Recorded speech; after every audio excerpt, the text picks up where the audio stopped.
샬롬. 여러분 반갑습니다. 오늘은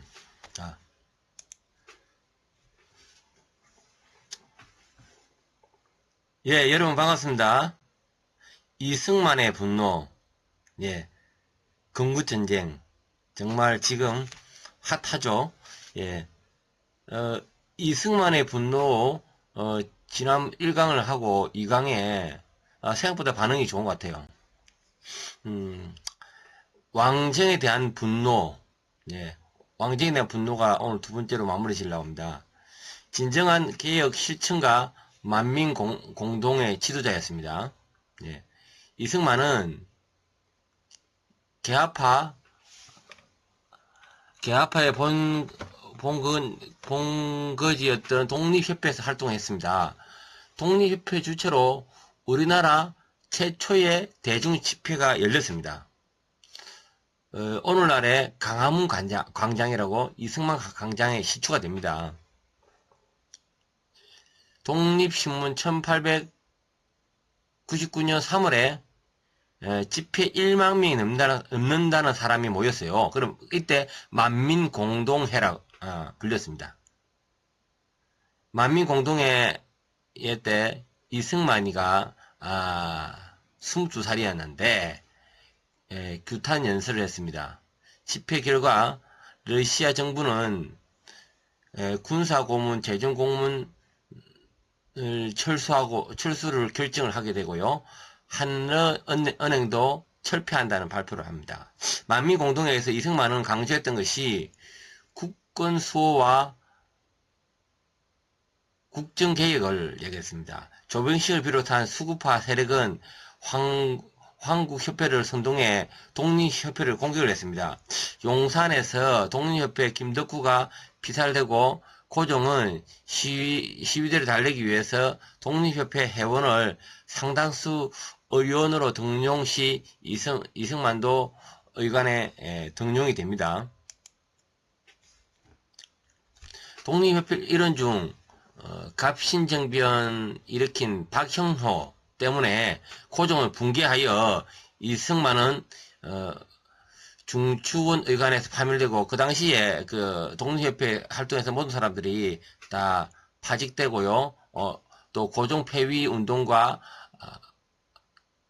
공화 정부를 세우겠다는 쿠데타 업무의 공모자로 기소됩니다. 그래서 우리 이승만은 감옥에 들어가게 되는 거죠. 자, 한성 감옥에서 신앙 체험이 이때 하나님이 콜링을 받거든요. 오늘 역사적인 중요한 날을 이렇게 이 내용을 이야기를 하게 됐습니다. 이승만과 최정시, 서상대는 함께 수감되었고, 주시경, 한글 이렇게 쓰신 주시경을 통해 두 자루의 권총을 받아가지고요, 간수를 위협해가지고 탈출합니다. 서상대는 만주를 갔고요, 최정식은 잡혀가지고 간수에 총을 쏘거든요. 팔에 부상을 입고 그 이후로 잡혀왔기 때문에 바로 처형을 당합니다. 이승만은 권총을 사용하지 않은 이유로 사형은 면하지만 종신형을 받게 됩니다. 당시 미국 선교사의 도움이 좀 컸습니다. 절망과 죽음 가운데 이제 우리 이승만은 깜빵에 들어가는데, 그 깜빵은요 참으로 춥고 이렇게 보온도 없고 밥도 제대로 안 주고 고통이 고통. 그래서 뭐 죽음밖에 기다리지 않습니다. 그러다 어느 날, 너가 너의 죄를 회개하면 하나님께서는 지금이라도 너를 용서할 것이다 라는 영어 공부만, 그동안 배제 학당에서 영어 공부만 했지 신앙은 전혀 없었거든요. 이런 회개를 깨닫게 될 때 강한 성령의 임재를 받습니다. 성령 세례죠. 그리고 하나님의 종이 되게 됩니다. 부르심에 응답했습니다. 이 사건은 마치 모세 뜰기나무가 불이 붙던 뜰기나무의 사건이 일어나는 것과 같고, 요나가 물고기 뱃속에 들어가서 3일 동안 죽은 가운데 있다가 이렇게 육지로 나오는 그와 같은 흡사한 주님의 은혜를 받게 됩니다. 하나님의 콜링에 응답했습니다. 아니, 하나님이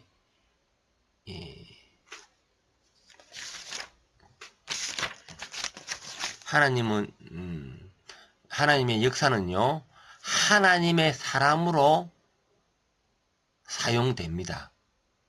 그 하나님의 사람이 바로 이승만입니다. 이승만. 그래서 대한민국이 건국되면서 탄생하게 되는 거죠. 예. 아멘. 오늘 이 사실을 비기독교인 사람들, 반기독교인 사람들은 이것을 무시하고 멸시합니다. 그리고 이승만의 건국을 좌파들은 무시하고 멸시합니다. 1919년 이야기하면서 김구 이야기를 하는데 엉터리입니다. 김구 나중에 이야기가 나옵니다. 공산주의에 협조합니다.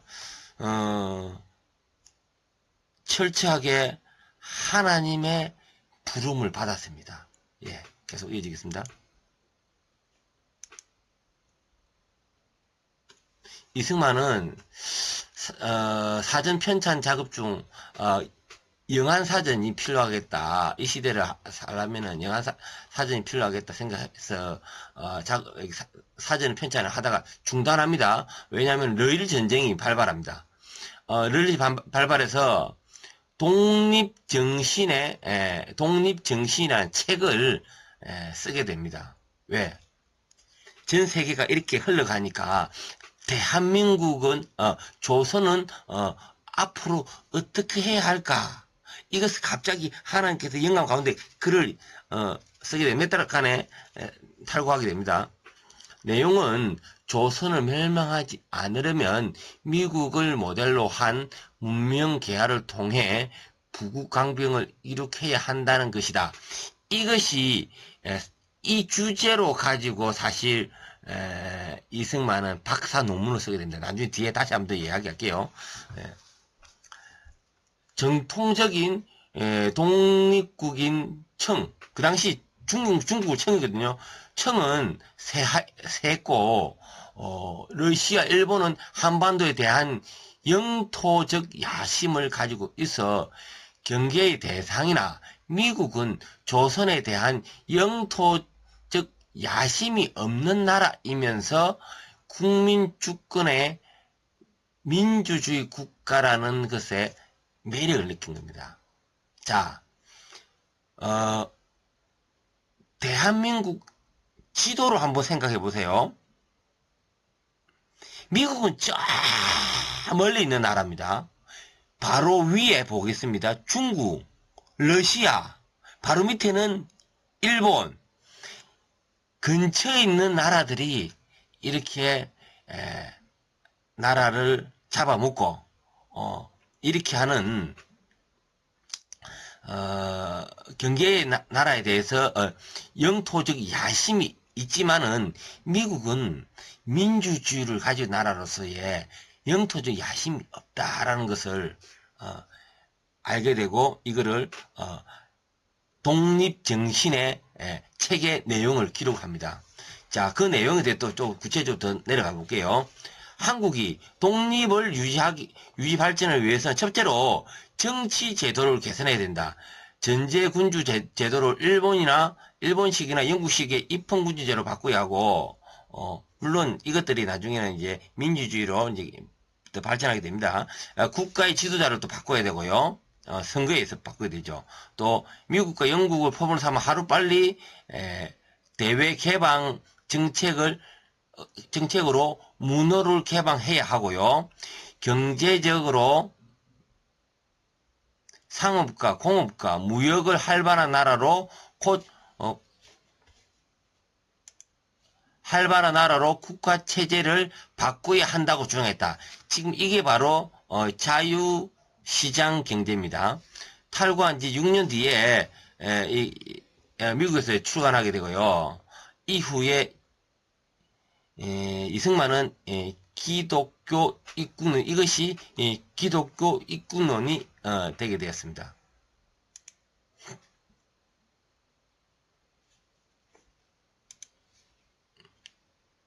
자, 고종의 밀사가 아닌 대한제국의 밀사.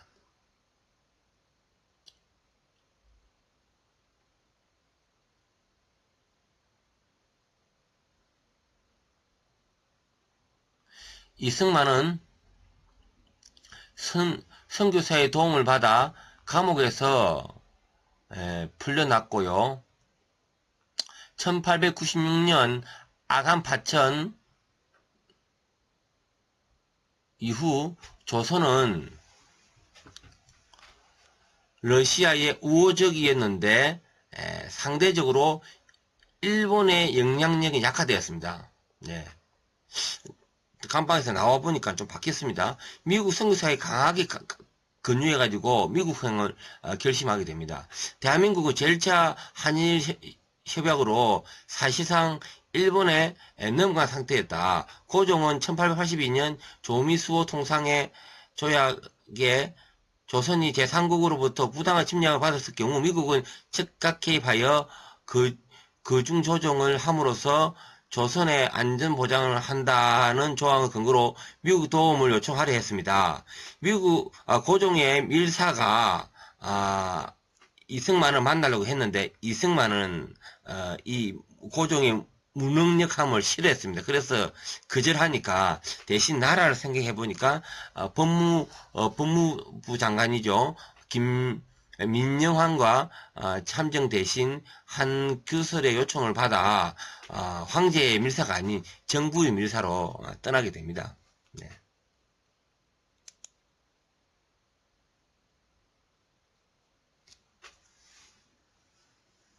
(1904년) 이승만은 제물포항에서 일본 고베에 경유하여 미국 하와이로 갔습니다. 몰래 가니까 밀사죠. 그의 가방에는 민영환에 전해준 밀서와 미국 유학을 위한 성사들이 써준 19통의 추천서가 있었습니다. 19명의 추천서가 있다는 것은 결국 하나님의 도우심, 하나님의 은혜, 하나님의 계획하심이 있다는 겁니다. 이승만은 늘 전쟁을 마무리하기 위해서 포천문서 강화 회의에서 대한민국의 독립에 관해 호소하고자 했습니다. 하원의원 휴 디스모어를 거쳐 1905년 2월 존 웨이 국무장관을 만났고 이 자리에서 장관은 미국 정부는 조미 제국에 명시된 재반 의무를 전력으로 이행하겠다고 약속했습니다. 근데 갑작스런 사망으로 무산되게 됐어요. 참으로 안타까운 일이죠.